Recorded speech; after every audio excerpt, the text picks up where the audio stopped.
Everyone, very good morning to all of you. कैसे हैं आप लोग? आशा करता हूँ आप सब बहुत बहुत अच्छे होंगे।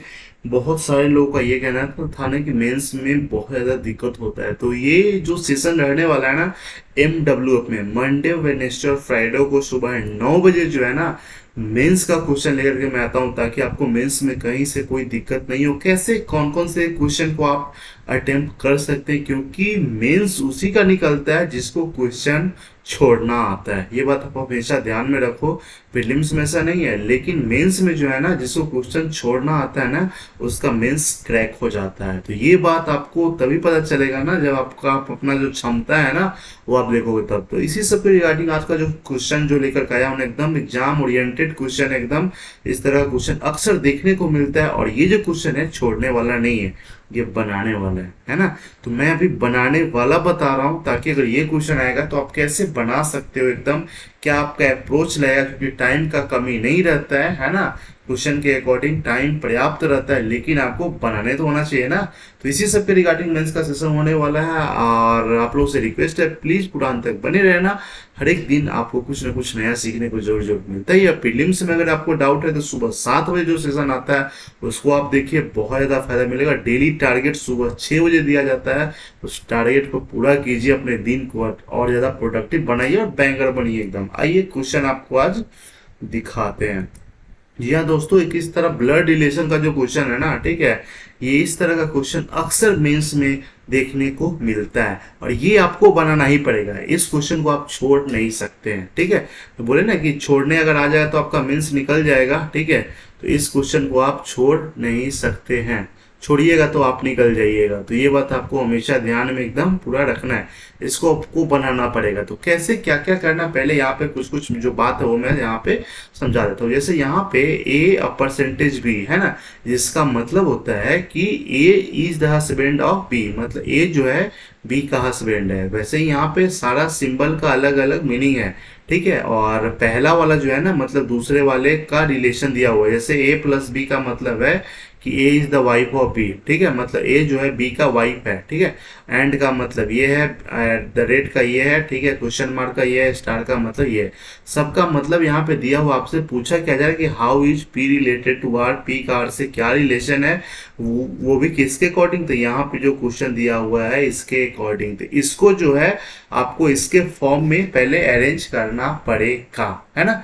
चलिए, तो हमको क्या करना है, एक बात हमेशा ध्यान में रखना, हमेशा लेफ्ट साइड से शुरू करते हैं ना, ठीक है। तो जैसे W और Q के बीच में है ना, W और Q के बीच में क्या है, प्लस है, ठीक है। आपको ये मान के चलना है कि जो जैसे W और Q है ना, ठीक है, W है और Q है, तो पहला वाला है A है, दूसरा वाला B है। मानना है, लिखना नहीं है।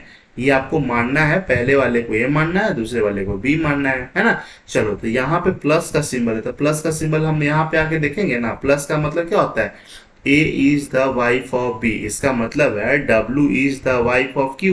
हम यहाँ पे बनाना शुरू करें, W is the wife of Q, मतलब जैसे W is the wife of Q, जैसे W वाइफ तो Q हो जाएगा, हस्बैंड हो जाएगा, होगा ना। चलो आगे, जैसे हम इस दोनों के बीच का काम कर लिए ना, अब यहाँ पे इस दोनों के बीच का काम करना है, Q और U के बीच में। फिर से आपको Q को क्या मानना है, A मानना है, U को मानना है, B मानना है, ठीक है। ये आप हमेशा, फिर U को और P को, तो U को A मानना है, P को B मानना है ना। चलो, Q और U को लेकर के चलते हैं ना, तो इसके बीच में क्या, एट द रेट, तो एट द रेट का देखना है मेरा यहाँ पे।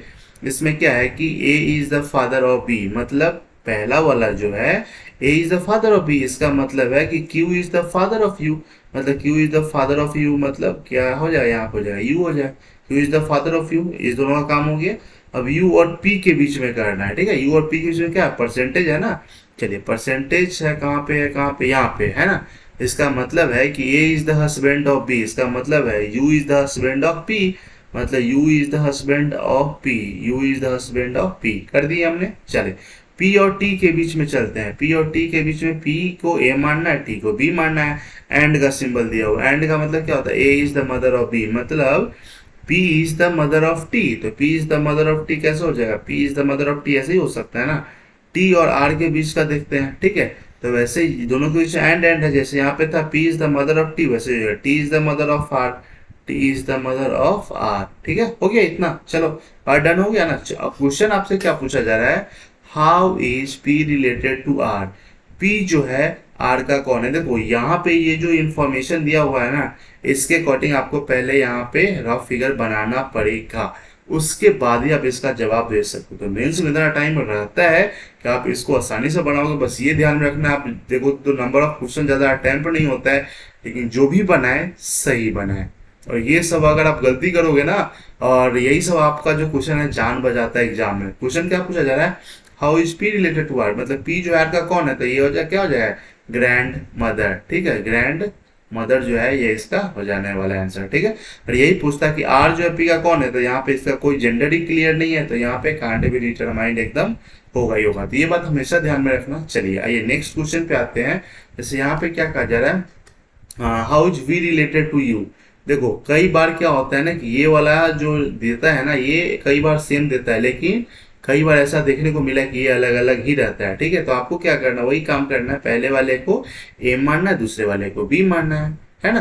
तो के और एम के बीच में क्या, एट द रेट वाला यहाँ पे आ गया ना, इसका मतलब क्या, A is the father of B, मतलब K is the father of M. यहाँ पे मैं कर लूँ K is the father of M, चलो K is the father of M. ठीक है, is the father of M और टी के बीच में क्या है, प्लस का सिंबल है, प्लस कहाँ पे, यहाँ पे आ गया।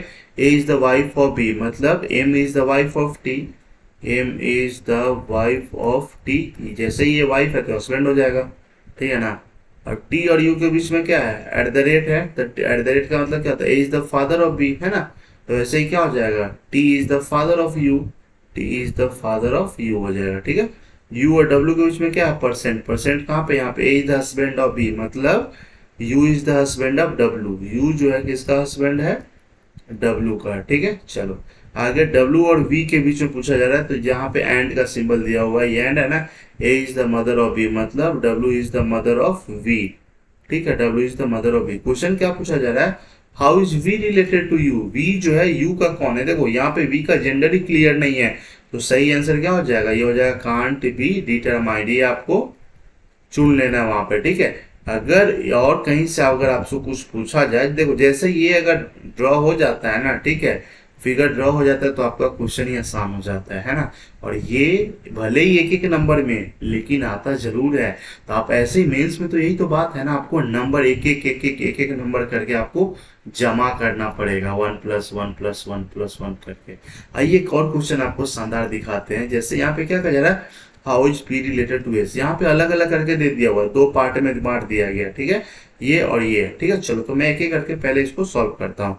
क्या कहा जा रहा है कि जैसे O percentage U, O percentage U मतलब क्या है, यहाँ पे A is the husband of B, मतलब O is the husband of U, O is the husband of, यहाँ पे मैं कर रहा हूँ कि O is the husband of U. ठीक है, चलो यू और पी के बीच में आते हैं तो एंड का सिंबल है, यू और पी के बीच में एंड का सिंबल कहाँ है, यहाँ पे आ गया ना।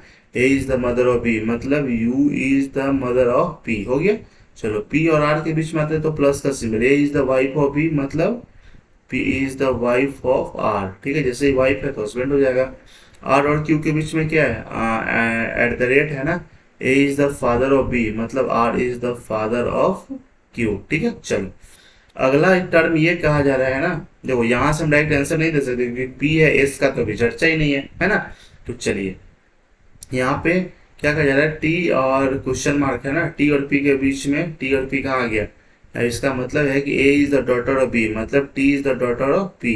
बस यही उल्टा आप नहीं कर लेना, ये बात हमेशा ध्यान में रखना, T is the daughter of P हो गया। पी और यू के बीच में आते हैं ना, कहाँ गया, पी और यू के बीच में भी क्वेश्चन मार्क मतलब A is the daughter of B, मतलब P is the daughter of, एक मिनट इसको ना मैं थोड़ा सा नीचे करता हूँ ताकि जगह रहे। ठीक है, यहाँ पे क्या था, T is the daughter of P, चलो T is the daughter of P, वैसे ही हो जाएगा P is the daughter of U. ठीक है, यू और एस के बीच में क्या है, एंड है ना, end A is the mother of B, मतलब U is the mother of S, U is the mother of S. देखो आपको इसको दोनों को ज्वाइंट करोगे ना, यू यहाँ पे दिया हुआ है, पी यहाँ पे दिया हुआ है, पी का ही बच्चा कौन है, टी है।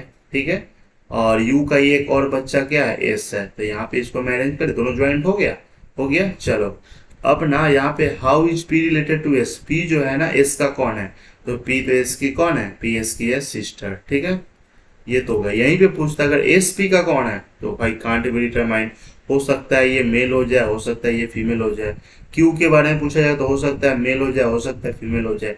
तो बस यही चीज आपको ध्यान में एकदम पूरा रखना है, और एक एक नंबर जो है ना वो मेंस में आपको कलेक्ट करना। आप ये नहीं सोचो कि लगातार हम बना करके मेंस में स्कोर कर दें, क्योंकि बहुत ही कम कट ऑफ भी जाता है, और है ना, और मतलब आपको सॉल्व करने भी आना चाहिए, सिंपल सा होता है। तो एक तरीका कैसा लगा, अच्छा लगा क्वेश्चन, तो आप जो इसको शेयर कर दे। चैनल पे पहली बार तो आप सपोर्ट कर देना चैनल को सब्सक्राइब करके, और हाँ देखते रहिए। चलिए बाय बाय, टेक केयर।